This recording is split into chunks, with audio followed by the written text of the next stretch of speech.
हमारा देश एक जनतांत्रिक स्वतंत्र देश है, यानी यहाँ जो भी है वो जनता है और कोई भी काम जनता की मर्जी के बिना नहीं हो सकता है। जी हाँ, क्योंकि जनता हर फैसला खुद नहीं कर सकती, इसलिए हर लेवल पर रिप्रेजेंटेशन की व्यवस्था की गई है और इन रिप्रेजेंटेटिव्स के काम को आसान करने के लिए लोक सेवक यानी सिविल सर्वेंट्स की व्यवस्था की गई है। अब जाहिर सी बात है कि जब देश में हर काम के लिए कानून और नियम बने हुए हैं, तो जिन लोगों के पास ये कानून बनाने और उसे लागू करवाने की शक्ति है, वो भी कुछ नियमों द्वारा ही संचालित होता होगा। तो आज के वीडियो में हम यही देखेंगे कि आखिर वो कौन से नियम हैं जो आईएएस या आईपीएस अधिकारियों पर लागू होते हैं। नमस्कार, स्वागत है आपका प्रभात एग्जाम के यूट्यूब चैनल पर। ये एक ऐसा प्लेटफॉर्म है जहां आपको मिलती हैं सभी कंपेटिटिव एग्जाम से जुड़ी महत्वपूर्ण जानकारियां जो आपको किसी भी एग्जाम में सफल होने में काफी मदद कर सकती हैं। अगर आप हमारे यूट्यूब चैनल पर पहली बार आए हैं तो हमें लाइक और सब्सक्राइब जरूर कर दें और हमारे लेटेस्ट वीडियो सबसे पहले आप तक पहुंचे इसके लिए बेल आइकॉन को प्रेस करना ना भूलें। तो आइए शुरुआत करते हैं आज के वीडियो की, जो है किन नियमों का पालन करते हैं आईपीएस या आईएएस अधिकारी। तो सिविल सेवकों को दो प्रकार की सेवाओं के लिए नियमों के दो सेटों के तहत शासित किया जाता है। वो क्या है? पहला है अखिल भारतीय सेवा आचरण नियम 1968, केंद्रीय सिविल सेवा आचरण नियम 1964। तो ये नियम के संस्थानम की अध्यक्षता वाली भ्रष्टाचार निवारण समिति की सिफारिशों के आधार पर बनाए गए थे।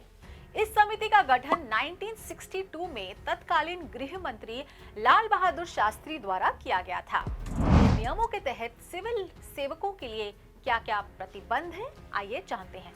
पहला है तो अस्पष्ट आचरण नियमों में मुद्दों की एक विस्तृत श्रृंखला शामिल है। कुछ नियम अस्पष्ट हैं और कुछ नियम अधिक विशिष्ट हैं।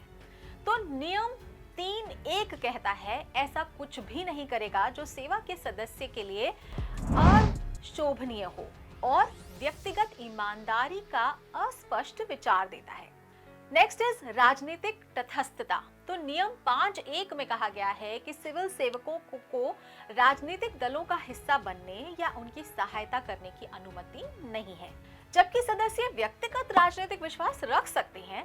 ये नियम उस सीमा तक सीमित है जिस तक वे उन पर कार्य कर सकते हैं। नेक्स्ट इज व्यक्तिगत राय। तो व्यक्तिगत राय व्यक्त करने पर भी कुछ समान प्रतिबंध है। आईएएस नियमों के नियम 7 सार्वजनिक मीडिया पर किसी भी रूप में व्यक्तिगत राय व्यक्त करने पर प्रतिबंध लगाता है, जिसमें सरकारी गतिविधियों पर प्रतिकूल आलोचना होती है। दहेज। तो दहेज देना या लेना पर आईएएस नियमों के नियम 11(1)(a) के तहत दहेज देना और प्राप्त करना दोनों सख्त वर्जित है। नेक्स्ट इज उपहार। तो नियम 11(1) कुछ शर्तों के तहत उपहार प्राप्त करने से संबंधित है। तो किसी सिविल सेवक द्वारा दिया गया कोई भी उपहार जिसका मूल्य 25,000 रुपए से अधिक हो, उसकी सूचना सरकार को देनी होगी। अब जानते हैं क्या है नए जोड़े गए नियम। तो हालांकि आचरण नियम 1960 के दशक के हैं, लेकिन समय समय पर नियमों में संशोधन होते रहते हैं और जोड़े जाते रहे हैं। तो 1979 में सरकार ने कहा कि आधिकारिक वरिष्ठ का निर्देश आमतौर पर लिखित रूप में होगा। 1998 में सरकार ने कहा कि सेवा का कोई भी सदस्य 14 वर्ष के कम उम्र के किसी भी बच्चे पर काम नहीं रखेगा। नेक्स्ट इज 2014 में आचरण नियमों में कुछ उप नियम भी जोड़े गए। तो सेवा का प्रत्येक सदस्य ये बनाए रखेगा उच्च नैतिक मानक, राजनीतिक तटस्थता, सत्यनिष्ठा और ईमानदारी, जवाबदेही और पारदर्शिता, जनता के प्रति जवाबदेही, जनता के साथ शिष्टाचार एवं अच्छा व्यवहार। उपहार प्राप्त करने के लिए 25,000 रुपए की सीमा आखिर बार 2015 में तय की गई थी। अब नियमों के कवरेज और जुर्माने के बारे में क्या ख्याल है, आइए जानते हैं। तो पहला है कवरेज। तो प्रशिक्षण में शामिल होते ही अधिकारियों को नियमों के तहत कवर किया जा सकता है। कुछ नियम सेवानिवृत्ति के बाद भी लागू रहते हैं। तो पहली बात करते हैं जुर्माना की। तो नियमों का पालन न करने पर जुर्माना लगाया जा सकता है और उल्लंघनों पर दो प्रकार के दंड लग सकते हैं, बड़े और छोटे। तो प्रमुख दंडों में सेवा से बर्खास्तगी भी शामिल हो सकती है।